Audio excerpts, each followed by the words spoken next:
Hello,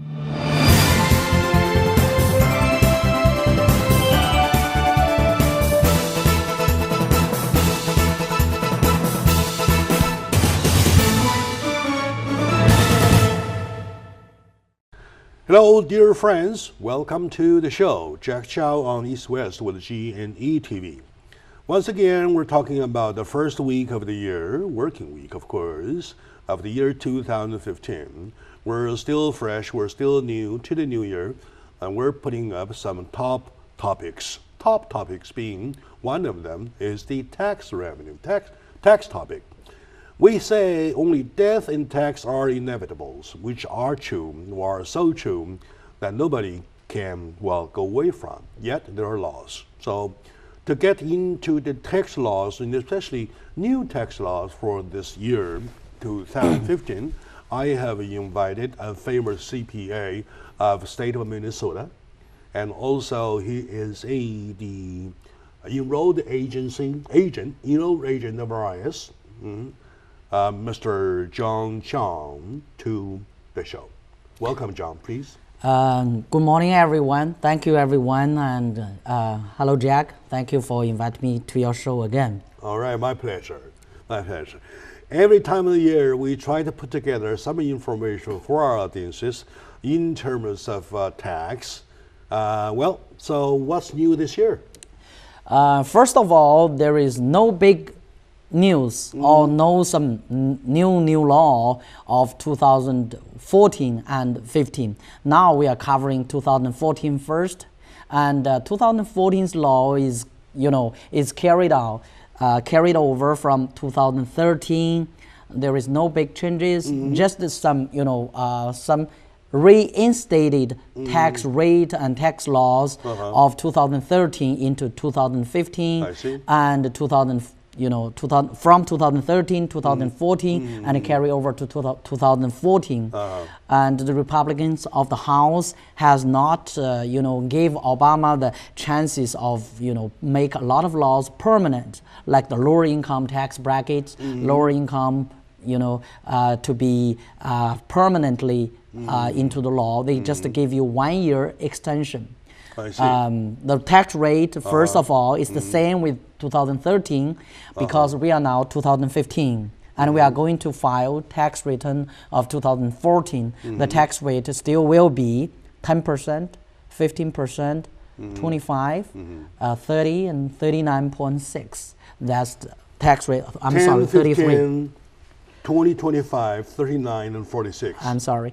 10, 15, 25, 33, 39.6. All right. 10, 15, 25, 33, 39, and 0.6. That's correct. I see. That's the normal tax rate. All right. No change comparing with the 2013's rate. So, in other words, we are talking about the laws of 2014 being a continuation of 2013. And now we are talking about, there are some laws that to be announced to be effective January 1st. Is there anything of that nature? Yes. First of all, for the businessman, you have purchased some equipment, purchased some auto, purchased some trucks, purchased some manufacturing, production machinery. You still have it's called a section. It's called bonus depreciation and bonus depreciation. Depreciation. It's a kind of encourage you to buy something. It's called Section 179. It's push you or encourage you to purchase the auto for business. And in this way, they give you a special kind of depreciation. A lot of people will ask, okay, CPA, what is good? Which is good is buying or leasing? Because a lot of car dealers told leasing is best 100%. Expensed your leasing fee. Actually, the purchasing is better. Why? Because if you purchase something, you are not only to 100% of the of the purchase Of course, you cannot 100% of the purchase because it's like a car is over $20,000. You cannot, get a one-shot expense for $20,000. But as a new law, not a new law carry over from the old one, it's still you get 50% bonus depreciation, like a car. If a car you are going to depreciate 5 years in 5 years. 5 years means every year, if a $20,000 car divided by 5, you are going to get an expense fee of $4,000 each year.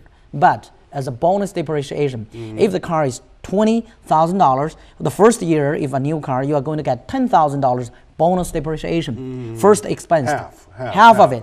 Then the other half will be allocated in 5 years. If it's straight line, then you get $2,000 more. So the first year will be $10,000 plus $2,000 plus $12,000 bonus. And, the third year, the second year, and the third year on will be $2,000 each year. Each year. What if, in my case, I do not run a business? Okay. I come to my office on a day-to-day basis. I kind of employee, right? So I lease a car.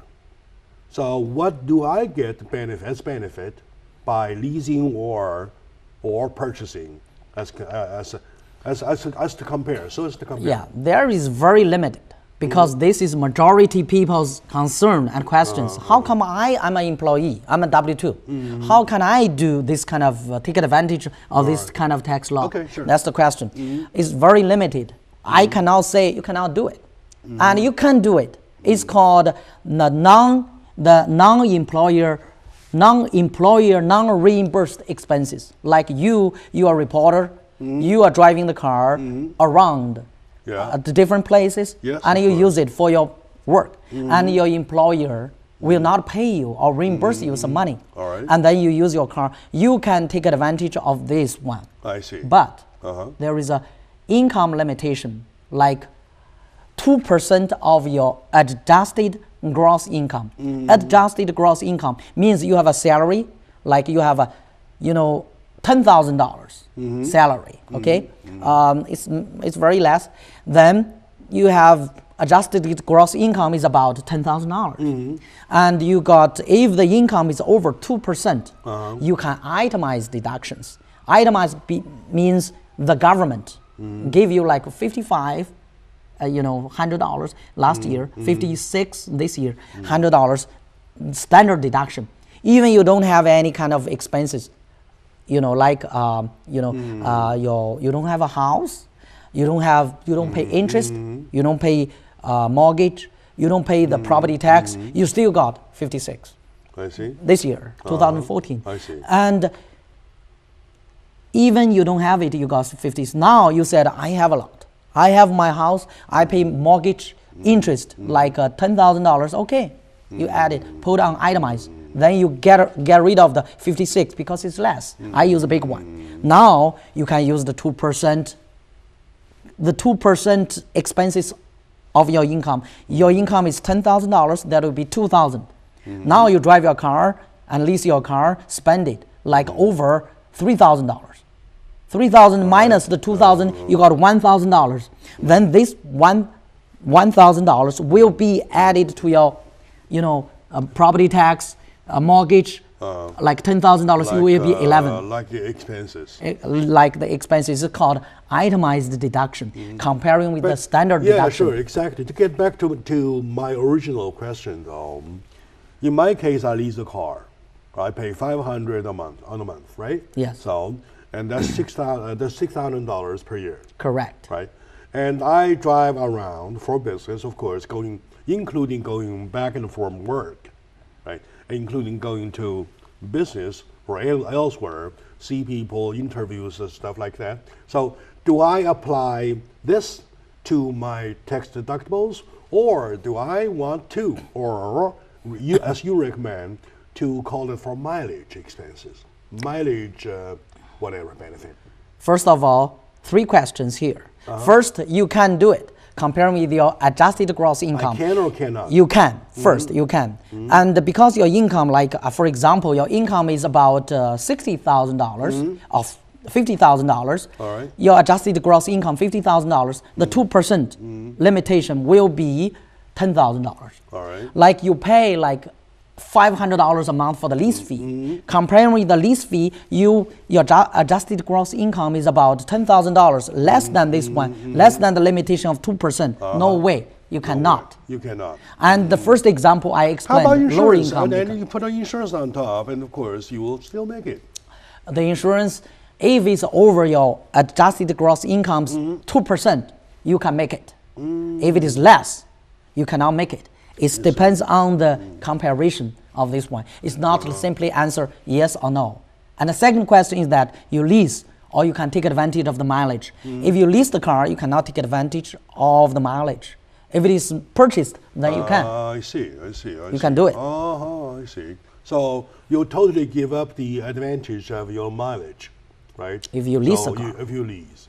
So if you purchase a car, you're using your own car to build the mileage and insurance costs. Plus, all right. Back to the first question, depreciation, you can take advantage of the depreciation of the new car. I Then plus the depreciation, like $12,000, plus the the gasoline mileage, maybe you qualify to take advantage of a little bit added to your itemized deduction. I see. Should be minus the 2%, then get the rest of it, then itemize. I see. All right. Back to my audience. Today is one of the New Year show that we put tax on top of the subjects. Those are the subjects that we feel quite necessary to bring it to your attention as a way of celebration of the New Year. Joining me is my good friend, Mr. John Chong. He is a certified accountant of state of Minnesota, and also he is the enrolled agent for RRS. So we're trying to get some information which down to the point might be referential to you, to my audience. So stay with us. We'll be right back.